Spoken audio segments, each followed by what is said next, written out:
Hey everybody, it's Josie. Welcome back to Cedar Creek Homestead. I hope you guys are having a wonderful day.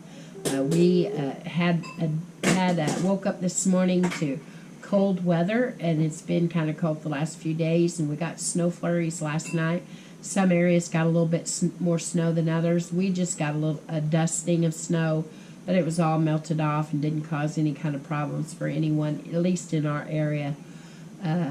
But that's unusual for us because we normally don't get the bulk of our winter weather as far as snow and other stuff until usually late January, February, March. And this year we've already had 2 different little snow showers that didn't amount to much, but we did get snow. And so, maybe all of the persimmons with the spoons in them are correct this year, and that we're going to have quite a little winter. So, barring that, and we're all working on getting on the mend here at Cedar Creek. We just wanted to take this time and share our normal Tuesday night with you. Now, I heard a story today, or rather I read a story today, about a little boy that was swimming. And as he was swimming, he began to drown and needed help. And he called out to different people as they passed by, and people didn't have time. There was one man that was standing on the bridge, and he was watching the little boy as he began to drown, and the little boy called out to him. And the man, rather than jumping in to save the little boy or getting a stick and reaching it out for the little boy to grab onto, he began to lecture the little boy about being in the water in the first place, began to counsel him on what he did wrong. And the little boy, he just simply told him, can you save me now and give me the lecture later? And I was thinking about that and how it is in life today. And we have lots of teachers, lots of people that are teaching us, teaching us really good things. But there's also a lot of people that want to counsel us and give us a lecture on this side of things while the mistake is happening, is in the process, without helping us and then instructing us after the mess is cleaned up on how to keep from making the mess again. When I was growing up, we didn't have a dishwasher. I was the dishwasher, and I washed dishes all my growing up years. It started out when I was probably in the 3rd or 4th grade, washing dishes, and I got $1 a week for washing dishes, and I thought I was really rich.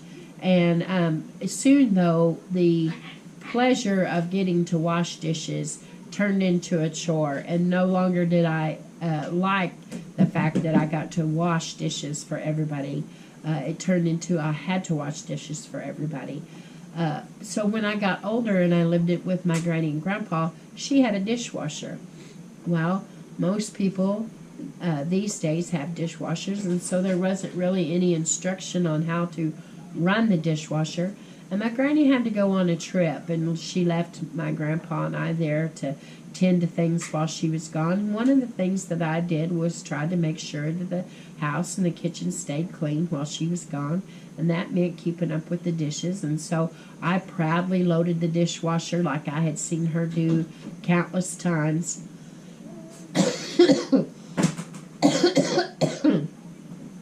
And to be honest with you, I cannot remember if we were out of dishwasher detergent or I just didn't know, and I put Dawn dish soap in the dishwasher and went on my way taking care and cleaning the rest of the house to come back into the kitchen. And she had a pretty big kitchen that was covered with linoleum. Went into her dining room, and it was a big area, and the dishwasher was just soap was just pouring out onto the floor of my granny's floor. Lots of suds, lots of soap. And I was in a panic because I thought, oh, my grandpa's going to kill me. I've messed up my granny's dishwasher. So the only thing I could think of to do was to open the dishwasher and scoop soap into the sink as fast as I could.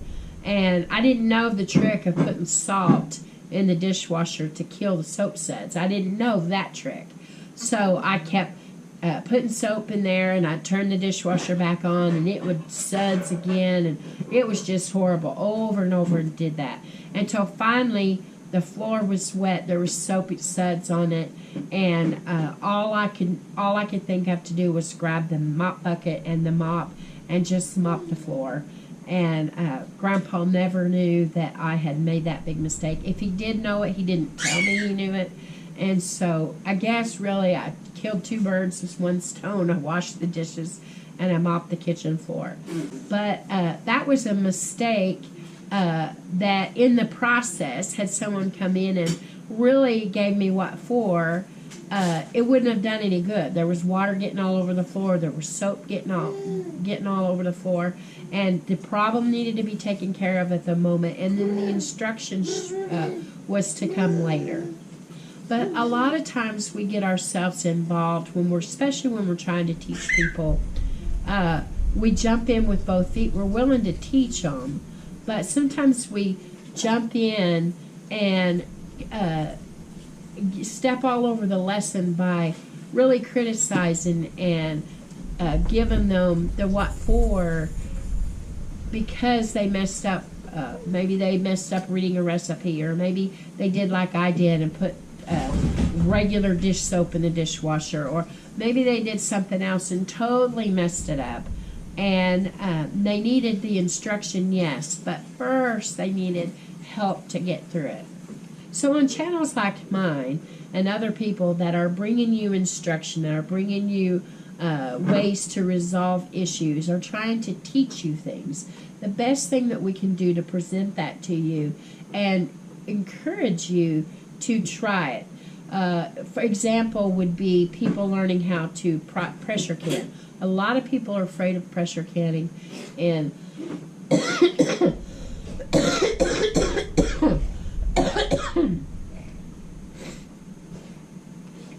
will get all of the materials that they need.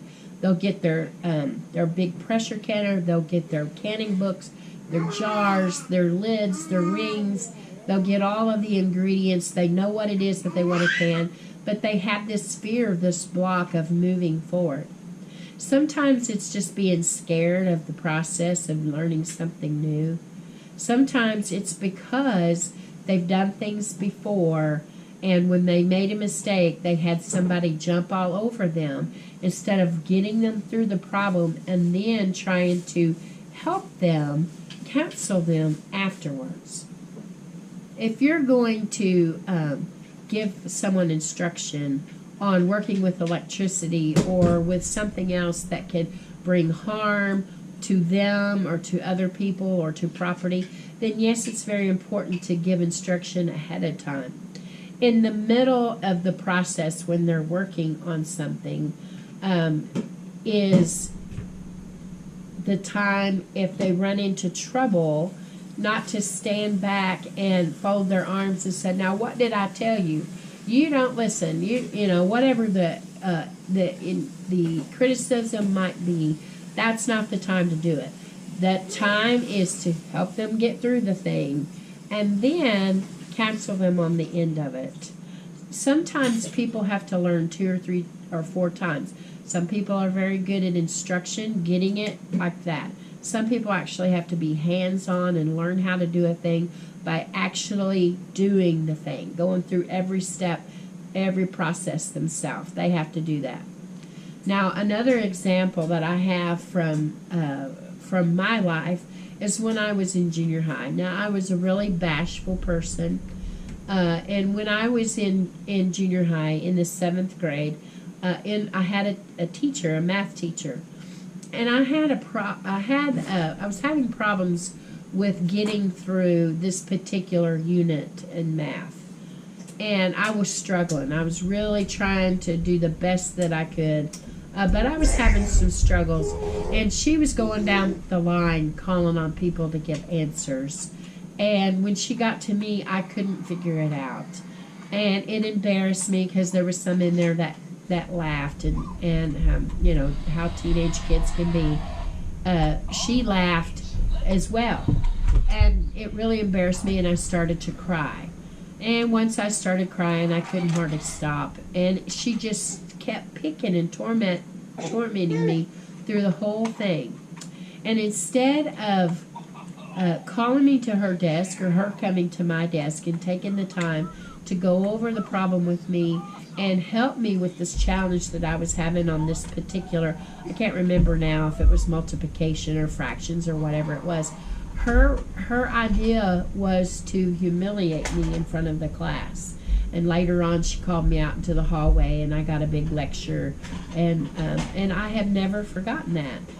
That was an example of a bad teacher in the middle of the crisis, in the middle of the time that I needed her to save me from drowning in this problem, this math problem, that she took that time to instruct and to criticize. She was that person standing on the bridge instead of helping me overcome the problem, instead of helping me to keep from drowning and giving me the lesson on the end. To counterbalance her, I had another teacher in my 6th grade, Mrs. Craig, and she was a fantastic teacher. And she took all the kids in the class, and she would divide them onto teams and make interesting lessons for all the different subjects that she was teaching. And she didn't ever really let anybody fall behind. If there were some that were struggling, she put them with ones that were kind of getting a grasp of it, and she would make a game of things and get them, like in a game show atmosphere, Family Feud, and she would have us dress as characters for our book reports, and she did all kinds of things to encourage us through the problems and the challenges that we were having. 2 different teachers, 2 different teaching methods, and 2 different outcomes of all of that. From Mrs. Craig, I learned that reading and learning is a fun thing, and you can make it a fun thing, and I've always tried to make it a fun thing for the kids that I taught. From my 7th grade teacher, I learned what compassion is, but I didn't learn it from her. I learned it from another teacher that I was able to go to after the crisis in that class. And I decided early in life which one that I wanted to pattern my life after. When we take on the responsibility of teaching others, whatever it is in our lives, if we're teaching canning or we're teaching littles, and that's a station that we're here in on Cedar Creek. Little Howie is learning every day, and Rowdy will soon be in that process. And some days are really, really easy days of teaching, and some days are kind of challenging. He wants to know what everything is, and he wants to touch everything, and he wants to examine everything. And that's a good thing most of the time, but there are times where it's a dangerous thing, and you have to redirect them. Now, in our lives, we are always teachers, and we're always students, whether we hold the title of teacher or not. You're always teaching someone because there's always others watching you. You may not realize it, but they're always watching. And the way you respond, the way you react, the way you carry yourself affects those that are watching you. And we need to be careful how we respond when somebody's in a challenge. Are we going to stand there and shake our finger at them and say, we've told you that 100 times? Or are we going to try to help them? And once we get them through the crisis is the time to teach them. One more time, try to teach them how to make it through. And the other thing that we always are students. Until we leave this life, we are always learning. We wake up in the mornings, and I guarantee you that we'll face something in the day. We'll learn something that day that we didn't know the day before. We're always students. And we need to be willing students. Sometimes, they say you can't teach an old dog new tricks. That's not true. Us old dogs can learn lots and lots of lessons if we will not be prideful and be willing to learn a few lessons. I've had to learn a whole lot, and still learning a whole lot about all of this, the internet and all of the other stuff that goes along with it. The kids just shake their heads at me because I'm all the time saying, now, how do I do this? And I think they are amazed at how I make it through a day sometimes without not knowing some of the pardon me, some of the technology that's out today. So I would say those of us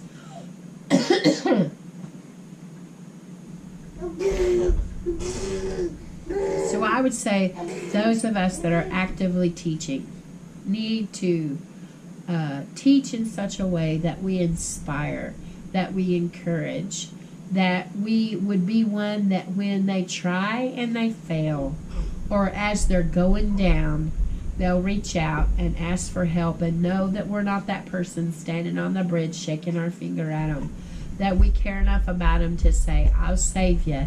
Let's go through this one more time and see if we can't get you taught, can't get the lesson for you. And always be willing to be a good listener and to learn the lesson. Well, guys, this is Josie. I love you. I really do. Keep looking well to the ways of your household. Try your best to be an encourager. Try your best to remember that teaching and instructing others without helping them is useless. We can, if we'll just put our hand to the plow and do the work, our work will be effective. Until next time, guys, we're gone.